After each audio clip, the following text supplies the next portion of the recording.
Hello everyone, I am Ruchika Sharma and welcome to Brush Your Skills. Today we are going to learn something very fun and interesting, and that is figures of speech. Now before I explain anything, I want to tell you something is happening to me. You know what? The moon is following me. My books are calling me. Okay, wait. Is the moon really following you?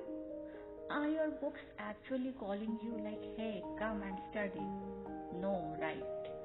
So something interesting is happening here. Let's find out. So let's take this sentence. My books are calling me. Now tell me, do books have a voice? Can they actually call you? No. But still we understand what it means. It means that you should study. So these are not wrong sentences, they are just creative expressions, and that's what we call figures of speech. Now let's understand properly what is a figure of speech. A figure of speech is a way of saying something in a more interesting and creative way. For example, instead of saying he is very brave, we say he is a lion. Now tell me, is he actually a lion? No. But it sounds more powerful, right? That is why we use figures of speech to make language more beautiful and more expressive.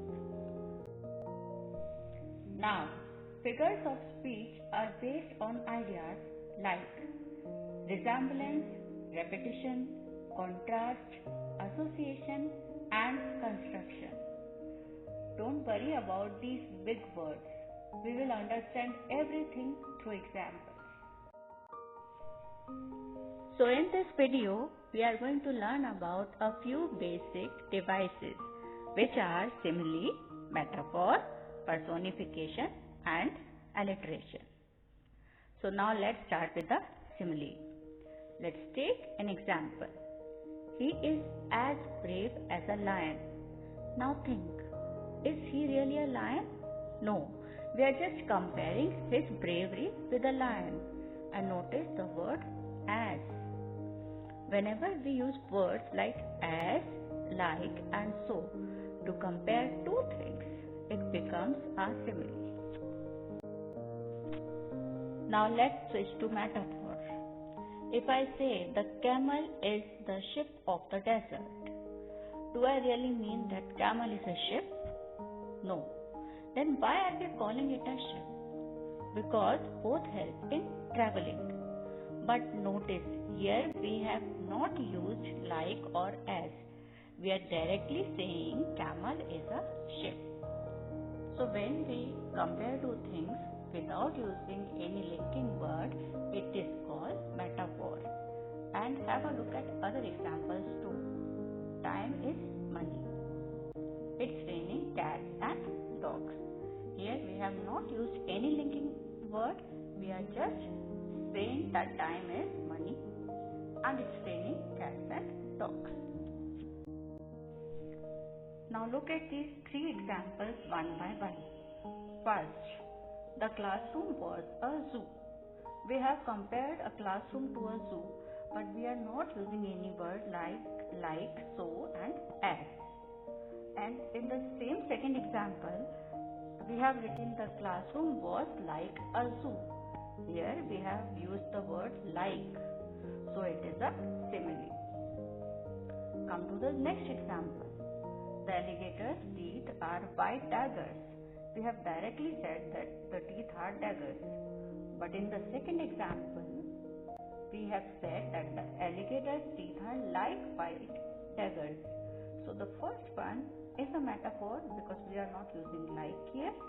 But the second one is a simile because we are using like in the sentence. Now come to the third one.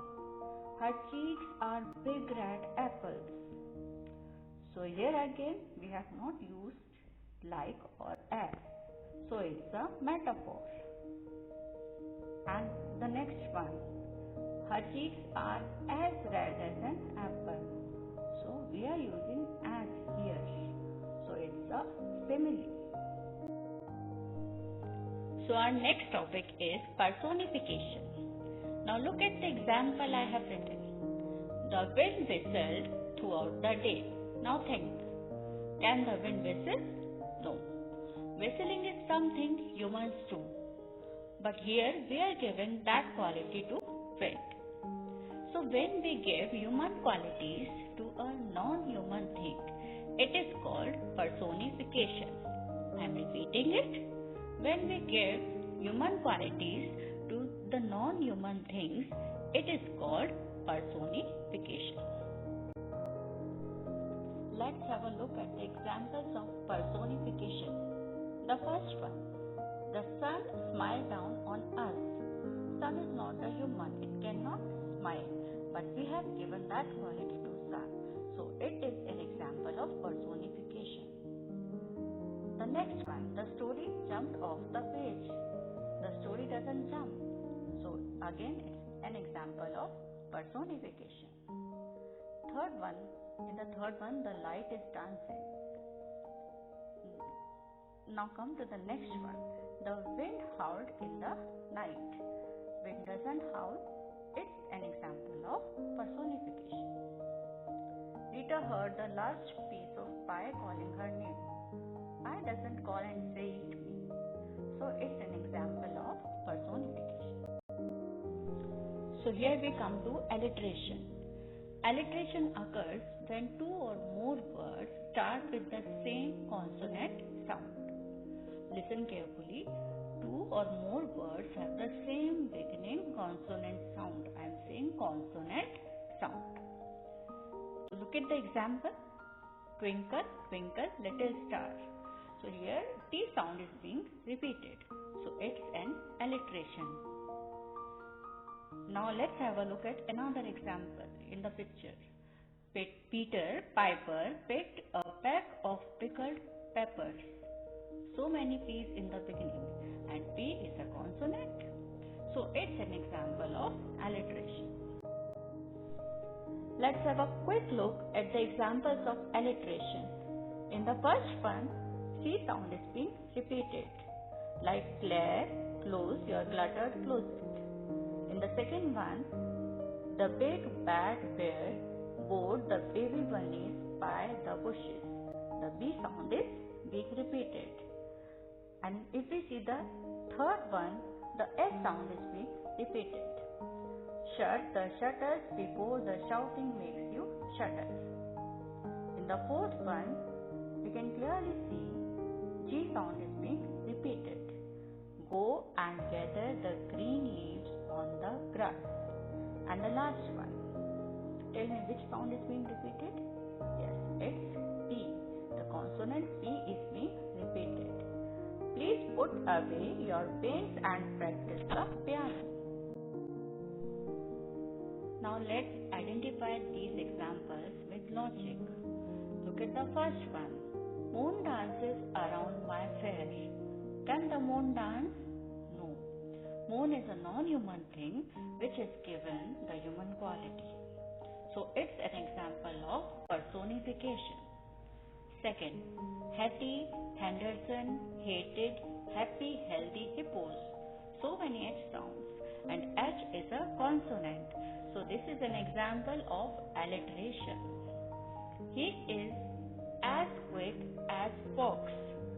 In the third one, someone is compared to the fox, but we have used as a linking word. So it's an example of simile. Last one, her words were music to his ears. Words are compared to music without using any word. So it is the example of metaphors.